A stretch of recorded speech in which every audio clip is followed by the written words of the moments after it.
আমরা কেন আল্লাহকে দেখতে পাই না? মানুষের পক্ষে কি আল্লাহকে দেখা সম্ভব? আসসালামু আলাইকুম ওয়া রাহমাতুল্লাহ। প্রিয় দর্শক, আজকে আমরা আল্লাহকে কেন দেখা যায় না এবং মানুষের পক্ষে আল্লাহকে দেখা সম্ভব কি না এ বিষয়ে আল কোরআন, বিশুদ্ধ হাদিস এবং বিজ্ঞানের আলোকে বিস্তারিত আলোচনা করার চেষ্টা করব ইনশাআল্লাহ। প্রিয় দর্শক, আল্লাহ তাআলার দিদার প্রতিটি মুমিনের চির আকাঙ্ক্ষার বিষয়। সবাই আমরা সচক্ষে আল্লাহকে দেখতে চাই। নবী, রাসূল, আল্লাহ সকল প্রিয় বান্দা সকলেই নিজ চোখে আল্লাহকে দেখতে চায়। যে আল্লাহর জন্য এত সিজদা, এত আনুগত্য, এত ভালোবাসা, সেই আল্লাহকে না দেখতে চায় কে? তাই মুসা আলাইহিস সালাম নিজ চোখে আল্লাহকে একটি বার দেখার আকুতি জানিয়েছিলেন। কিন্তু মুসা আলাইহিস সালামের মতো জলিলুল কদর রাসূলের পক্ষে আল্লাহকে দেখা সম্ভব হয়নি। আমাদের প্রিয় নবী মুহাম্মদ সাল্লাল্লাহু আলাইহি ওয়াসাল্লামের অন্তরেও আল্লাহকে দেখার ভীষণ আকুতি ছিল, কিন্তু সাইয়্যিদুল আম্বিয়ার পক্ষেও আল্লাহকে দেখা সম্ভব হয়নি। বস্তুত দুনিয়াতে কারো পক্ষেই আল্লাহকে দেখা সম্ভব নয়। আল্লাহকে দেখা সম্ভব না হওয়ার কারণটা কি? প্রিয় দর্শক, এই পৃথিবী এবং মহাবিশ্বে বাস্তবে যা কিছু আছে, যে সকল পদার্থ এবং শক্তি আছে, যেগুলোর অস্তিত্ব বাস্তবে বিদ্যমান আছে, আমরা কিন্তু সেগুলোর সব কিছু চোখে দেখি না।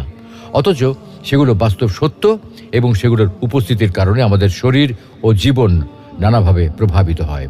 কিন্তু তারপরেও আমরা সেগুলো দেখতে পাই না, কারণ রিয়েলিটি বা বাস্তব জগৎ শুধুমাত্র আমাদের পঞ্চ ইন্দ্রিয়ের মধ্যে সীমাবদ্ধ নয়। বাস্তবে এমন অনেক কিছু আছে যেগুলোর অস্তিত্ব আমরা আমাদের পঞ্চ ইন্দ্রিয়ের মাধ্যমে বুঝতে পারি না। একবার কয়েকজন লোক বলল, হে আল্লাহর রাসূল, কিয়ামতের দিন আমরা কি আমাদের প্রতিপালককে দেখতে পাবো? উত্তরে তিনি বললেন, সূর্যের নিচে যখন কোনো মেঘ থাকে না, তখন তা দেখতে কি তোমাদের কোনো অসুবিধা হয়? তারা বলল, না হে আল্লাহর রাসূল। তিনি বললেন, পূর্ণিমার চাঁদ যদি মেঘের আড়ালে না থাকে, তবে তা দেখতে কি তোমাদের কোনো অসুবিধা হয়? তারা বলল, না হে আল্লাহর রাসূল। তিনি বললেন, তোমরা অবশ্যই কিয়ামতের দিন আল্লাহকে ওইরূপ দেখতে পাবে। অতএব উপরোক্ত আয়াত ও হাদিস থেকে বোঝা যায়, আখিরাতে মুমিনরা সরাসরি আল্লাহকে দেখতে পাবে। পক্ষান্তরে কাফেররা এই নিয়ামত থেকে বঞ্চিত হবে। কাফেররা আখিরাতেও আল্লাহকে দেখতে পাবে না। আর এ ব্যাপারে পবিত্র কোরআনে আল্লাহ ইরশাদ করেছেন, কখনো নয়, নিশ্চয়ই সেদিন তারা তাদের রব থেকে পর্দার আড়ালে থাকবে। অর্থাৎ কাফেররা দুনিয়ায় যেমন আল্লাহকে দেখতে পাবে না, তেমনি আখিরাতেও তারা আল্লাহকে দেখতে পাবে না।